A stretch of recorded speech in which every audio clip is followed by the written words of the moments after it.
ചേട്ടാ, സൂരജ് പാലക്കാരനെ അറസ്റ്റ് ചെയ്ത് അറിഞ്ഞില്ലേ? സൂരജ് പാലക്കാരനെ അറസ്റ്റ് ചെയ്തു. അപ്പം ഞാൻ അതന്നെ വായിക്കായിരുന്നു. റോഷന ആൻഡ്രോയ് എന്ന് പറഞ്ഞിട്ട് നമ്മളറിയുന്ന ഒരു നടിയാണ്. നമ്മുടെ കുന്നംകുളം ആ ഭാഗത്താണ് വീട്. അപ്പോൾ അവർ ഈ യദുവിൻ്റെ പ്രസിഡൻ്റായില്ലേ, തിരുവനന്തപുരം മേയർ യദു എന്ന് പറഞ്ഞ KSRTC ഡ്രൈവർ മോശമായിട്ട് പെരുമാറി എന്ന് പറഞ്ഞ ഒരു സംഭവം. പക്ഷേ അതിൽ മൊത്തം ഇംപ്രഷനും ആർക്കെതിരെയാണ് വന്നത്? മേയർക്കെതിരെയാണ് വന്നത്. ആ വാർത്ത അങ്ങനെ നിൽക്കുന്ന സമയത്താണ് റോഷന ഒരു പോസ്റ്റ് ഇടുന്നത്, ഈ യദു നമ്മളെ ഒരിക്കൽ ഉപദ്രവിച്ചതിൻ്റെ കഥ പോസ്റ്റ് ഇടുന്നത്. അപ്പം നിനക്കറിയാലോ, നമ്മുടെ കുന്നംകുളം റോഡ് പണി നടക്കുകയായിരുന്നു.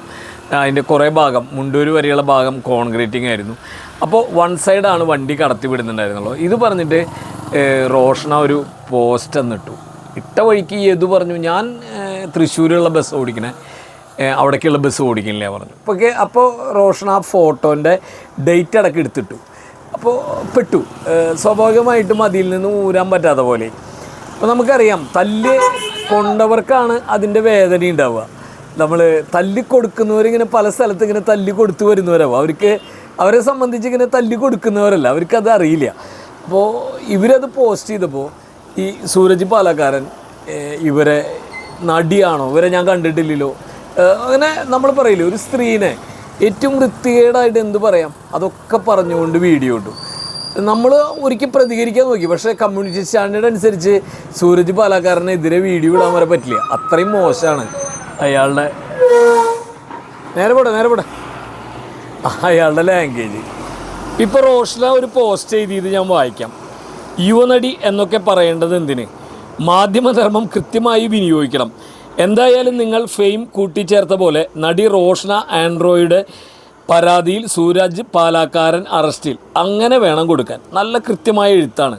എൻ്റെ പേരിനൊപ്പം നടി എന്ന് കൂട്ടിച്ചേർക്കുന്നതിനോട് എനിക്ക് യാതൊരു താല്പര്യമില്ല. നടിയെന്ന് കൂട്ടിച്ചേർക്കുന്നതിലൂടെ എനിക്ക് കിട്ടിയിട്ടുള്ളത് പലരുടെയും നിലയ്ക്കുള്ള അപമാനം മാത്രമാണ്. നേരം ഇരുട്ടി വിളിക്കുമ്പോൾ നടി ഇവളുടെ സർവത്ര തെറി. 5-6 കൊല്ലം സിനിമയിൽ അഭിനയിച്ചു എന്നതിൻ്റെ പേരിൽ, നമ്മളീ പറയുന്ന പോലെ സിനിമയിൽ അഭിനയിക്കുന്ന എല്ലാവരും മുൻനിര നടിമാർ ആവണമെന്നൊന്നുമില്ല. പക്ഷേ എങ്കിലും നമ്മൾ അറിയുന്നവർ ഒരുപാട് പേരുണ്ട്. അപ്പോൾ അതിൽ ഒരു കുറ്റമല്ല. എന്തായാലും ഇവർ വളരെ ചങ്കൂറ്റത്തോടു കൂടി തന്നെ എഴുതിയിട്ടുണ്ട്, ഞാൻ തന്നെയാണ് നടി, നിങ്ങൾ എന്നെ നടി, യുവനടി എന്നൊന്നും പറയണ്ട, ഞാൻ റോഷന ആൻഡ്രോയ്, ഞാൻ ഈ സംഭവത്തിൻ്റെ പേരിലാണ് ഇത് പറഞ്ഞത്, ഇതിങ്ങനെയാണ് ഉണ്ടായത് എന്ന് ഉള്ളതും ഞാൻ തന്നെയാണ് പരാതി കൊടുത്തത്. ആദ്യം എനിക്ക് തോന്നുന്നു അവർ പരാതി കൊടുക്കുന്നില്ല എന്നൊക്കെയാണ് പറയുന്നുണ്ടായിരുന്നത്. അപ്പോൾ ഈ ഏറ്റവും മോശമായിട്ട് പറയുന്നവർക്ക് ചിലർക്ക് മറുപടി മാത്രമല്ല, നിയമ നടപടികൾ ആവശ്യമാണ്. കൂടുതലൊന്നും പറയണ്ട, കാരണം അയാളുടെ ഭാഷ നമുക്ക് അനുകരിക്കാൻ പറ്റില്ല. അതുകൊണ്ടാണ്. Big salute Roshan ആൻഡ്രോയ്.